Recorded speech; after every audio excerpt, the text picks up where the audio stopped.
जय हिंद दोस्तों, मैं हूं आपका साथी परवेज अहमद। आप देख रहे हैं साझी विरासत की खास पेशकश सियासतनामा।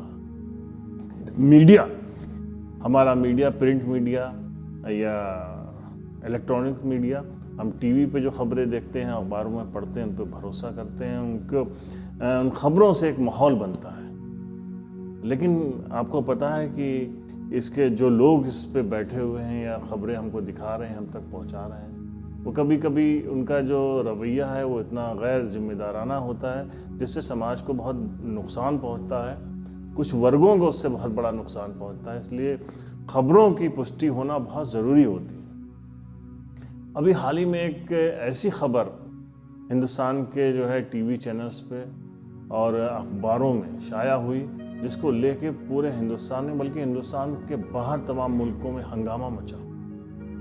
सीधे तौर पे असल में एक खबर वायरल हो रही थी कि तबलीगी जमात, जो हिंदुस्तान की तबलीगी जमात है, उस पर सऊदी अरब हुकूमत ने बैन लगा दिया है कि वो सऊदी अरब जा नहीं सकते हैं, वहाँ तबलीग नहीं कर सकते। उसके अलावा ये सबसे बड़ा इल्ज़ाम उस पर लगा है जो सऊदी अरब हुकूमत ने कहा है कि ये गेट वे ऑफ टेररिज्म है, यानी जो आतंकवाद का जो ये बड़ा गेट है, ये एक रास्ता है तबलीग जमात। इस खबर के फैलते ही हंगामा खड़ा हो गया। तबलीगी जमात से आप जानते हैं कि करोड़ों लोग जुड़े हुए हैं, न केवल हिंदुस्तान बल्कि गैर मुल्कों में भी तबलीगी जमात का काम बहुत ज़बरदस्त तरीके से फैलाया जा रहा है, किया जा रहा है। तबलीगी जमात का हेडक्वार्टर हिंदुस्तान की राजधानी दिल्ली में है। आप जानते हैं कि तबलीगी जमात जो है उसका काम क्या है। ये तबलीग करते हैं, अल्लाह की तबलीग करते हैं कि एक ईश्वर है, उसके दूत मोहम्मद रसूलुल्लाह सल्लल्लाहु अलैहि वसल्लम के बारे में बताते हैं, कुरान के बारे में बताते हैं, हदीस के बारे में बताते हैं। तक़वा है इनका कि गुनाहों से बचना चाहिए, तमाम धोखेबाजी से बचना चाहिए, झूठ से बचना चाहिए। इस तरीके की बातें हैं जिनका ये अमल करते हैं। अल्लाह का मैसेज जो है, जो उनके पैगंबर मोहम्मद साहब ने दिया था, उसको स्प्रेड करते हैं, फैलाने का काम करते हैं। बहुत वक्त से ये जमात का काम हिंदुस्तान में किया जा रहा है। अभी कुछ वक्त पहले उसमें भी मीडिया की गैर जिम्मेदाराना जो रवैया था, उसकी वजह से कोविड जो हिंदुस्तान में उस वक्त फैला था, उसका एक बड़ा जिम्मेदार इनको बताया गया था। हालांकि कुछ वक्त के बाद फिर सुप्रीम कोर्ट, हाई कोर्ट ने इस मामले में मीडिया को कड़ी लताड़ लगाई थी और इस तरीके की खबरें दिखाने से बचने के लिए कहा। लेकिन इसी बीच में एक बड़ी खबर आ जाती है, सऊदी अरब हुकूमत। वहाँ क्या होता है, सऊदी अरब हुकूमत जब किसी को बैन करती है या कोई सियासी बड़ी सरगर्मी उनके यहाँ होती है, तो जो हरम में खुतबा होता है या सऊदी अरब में खुतबा होता है, उसमें सरकारी तौर पर इस बात को वाज़ेह किया जाता है। और ये खबर आई कि उसी खुतबे के दौरान ये कहा गया है खुतबे में कि हिंदुस्तान की जो तबलीगी जमात है उसको बैन कर दिया गया है, ये गेटवे ऑफ टेररिज्म है। पूरी तरीके से एक बड़ा एंट्री गेट है जहाँ से जो है ये आतंकवाद शुरू होता है। इस खबर ने तो बहुत ही बड़ा प्रश्न चिन्ह लगा दिया उन जमात से जुड़े करोड़ों लोगों के ऊपर। और जाहिर है कि इस तरीके का हंगामा तो होना ही था। टीवी पे डिबेट शुरू हो गई, बहुत से किराए के मौलाना टीवी पे बैठा ले जाने लगे और इस तरह तरह की बातें सुनी।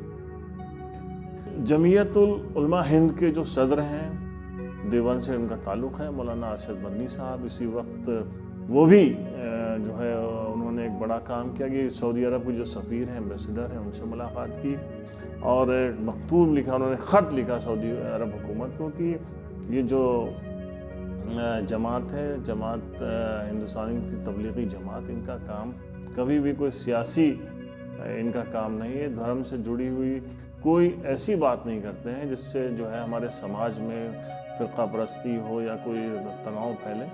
तो इसके ऊपर जो सऊदी अरब ने काम किया है, इससे बहुत बुरा मैसेज जा रहा है। पूरी दुनिया के लोग इसको लेकर बहुत परेशान हैं। इसके बाद फ़ौरन सऊदी हुकूमत जो है, उनके जो ministry of Islamic affair Saudi Arabia के हैं, उनके वज़ीर हैं डॉक्टर अब्दुल लतीफ़ शेख साहब, उन्होंने फ़ौरन उसके बाद ट्वीट किया और उन्होंने जो खुलासा किया वो बहुत चौंकाने वाला है। दरअसल साउथ अफ्रीका का एक संगठन है, वहाँ की एक तंजीम है जमातुल दावा, और वो संगठन है जिसके ऊपर काफ़ी सऊदी अरब हुकूमत को संदेह है कि वो समाज को जो है बांटने का काम कर रहे हैं। समाज में उनकी जो गतिविधियां हैं वो सही नहीं है, और उन्होंने उनकी तबलीग के ऊपर, सऊदी अरब में उनकी तबलीग के ऊपर जो है वो बैन किया है उनको, और उनको कहा है कि ये गेटवे ऑफ टेररिज्म है जमात उद दावा। ये एक तंजीम है, एक संगठन है साउथ अफ्रीका का, और उसको बैन किया गया क्योंकि तबलीग नाम आया, इसलिए ये खबर उड़ी। और खबर कैसे हिंदुस्तान तक पहुंची है, हिंदुस्तान के जो अखबारात हैं, हिंदी अखबार के अलावा उर्दू अखबार हैं जिनकी बड़ी जिम्मेदारी थी, उन्होंने भी इस खबर को बहुत प्रमुखता से शाया किया कि जो है तबलीग जमात के ऊपर बैन लगा दिया गया है सऊदी अरब में, और एकदम हिंदुस्तान के अंदर हंगामा मचा हुआ है। और मैं अपने मीडिया के तमाम सीनियर साथियों से, जो मीडिया के बड़े ग्रुप हैं, सबसे एक बार फिर ये इल्तिजा करता हूँ कम से कम इस तरीके की खबरें जिससे एक हमारा समाज का बड़ा तबका बुरी तरीके से प्रभावित हो जाता है, उसका जो वायरल हो रही है उसी पे सिर्फ भरोसा नहीं करना चाहिए, उसके फैक्ट्स पे ज़रूर जाना चाहिए। और फैक्ट्स ये है कि बिल्कुल हिंदुस्तान की जो तबलीगी जमात है उसको बैन नहीं किया गया है। और अगर आप हमको हमारी ये बात सही लग रही है तो अपने कमेंट्स लिखिए, हमारे चैनल को लाइक करिए और इस खबर को शेयर करिए। बहुत शुक्रिया। जय हिंद।